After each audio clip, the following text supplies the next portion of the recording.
diskutuar më shumë se si do të bëhen votat, por këtë vlerësimin që presidentja më e mirë në shekullin 21 ka thënë edhe pas zgjedhjeve. Por arsyeja e tretë, se do të kthejmë edhe një herë te zotimi, arsyeja e tretë është, që do të thoja edhe më thelbësorja, që më ka shtyrë që të shpreh interesimin, sepse natyrisht ne të gjithë e dimë që kjo varet nga vullneti i deputetëve, ka qenë hapja një kapitulli të ri të raporteve me Shtetet e Bashkuara të Amerikës, me administratën Trump 2, të cilën do ta vlerësoja si administratën më pro-Kosovë, që nga koha e presidentit Bush, kur ne shpallëm pavarësinë.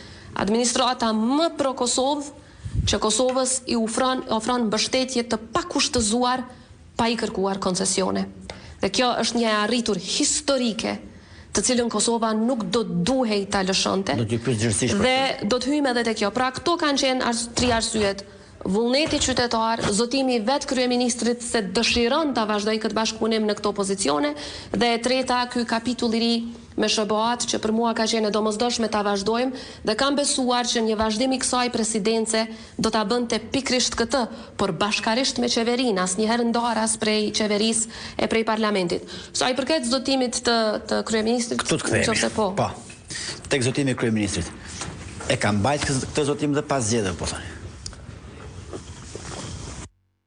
Pas zgjedhjeve në kontekstin që pas zgjedhjeve fillimisht është thënë që ne i kemi 57 vota, do të jetë problem me opozitën, dhe natyrisht që e kemi diskutuar hapur që duhet të punojmë bashkarisht me opozitën, dhe pikrisht këtë e kam bërë, duke diskutuar individualisht me deputet, sidomos nga Lidhja Demokratike dhe nga disa partitë të tjera më të vogla, duke diskutuar individualisht me partitë e komuniteteve jo shumicë, dhe duke ardhur tek një konkluzion që 80 vota do të bëheshin pa asnjë problem.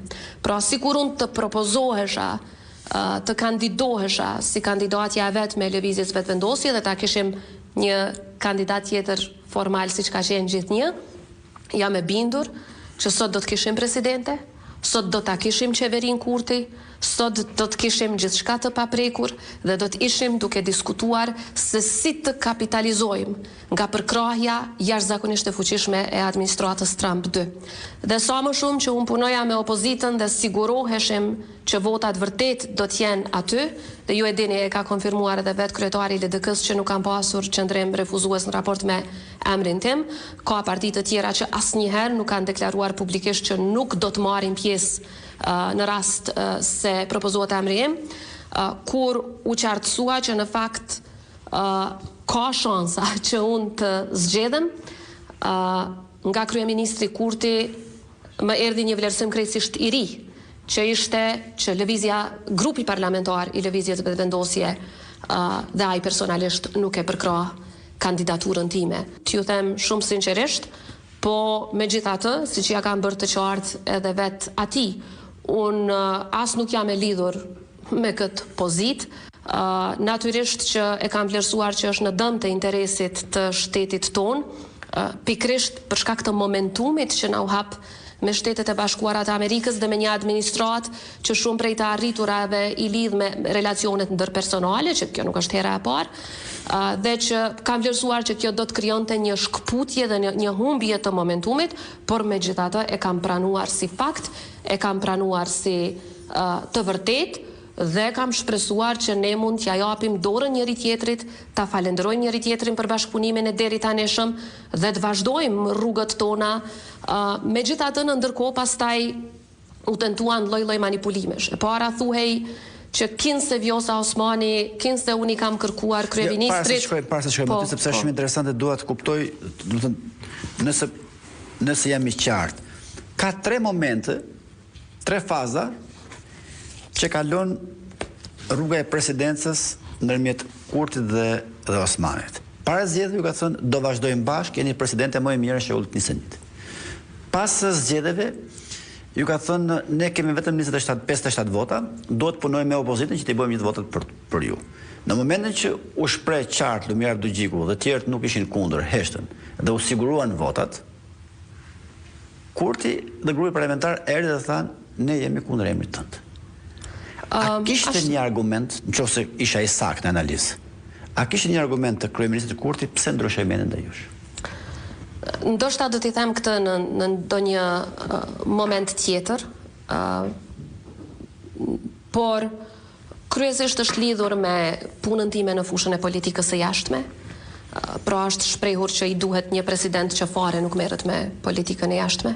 Çështje tjera më mirë nuk po i përmend, do të vi momenti edhe te kjo.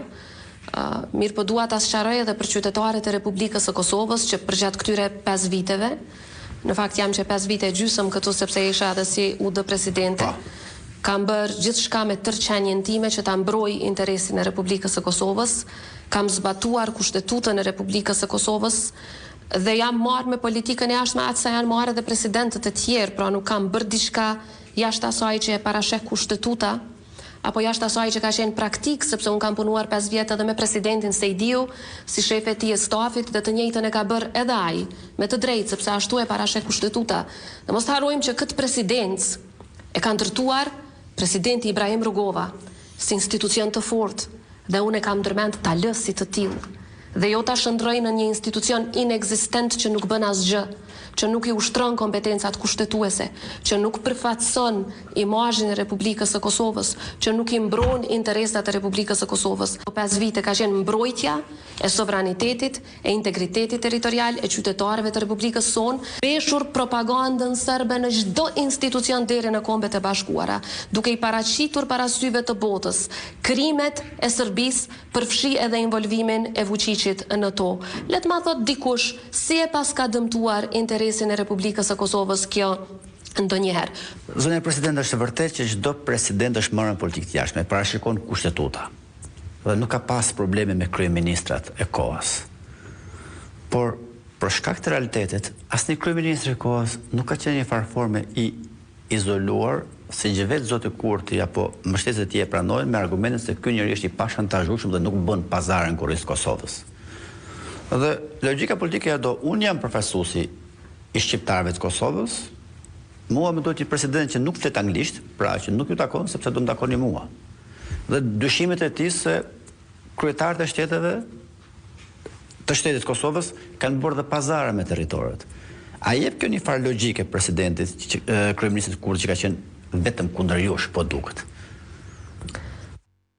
Ta sqaroj që jo vetëm për këto 5 vite e gjysmë, por asnjëherë gjatë angazhimit tim politik nuk kam bërë e as nuk do të bëj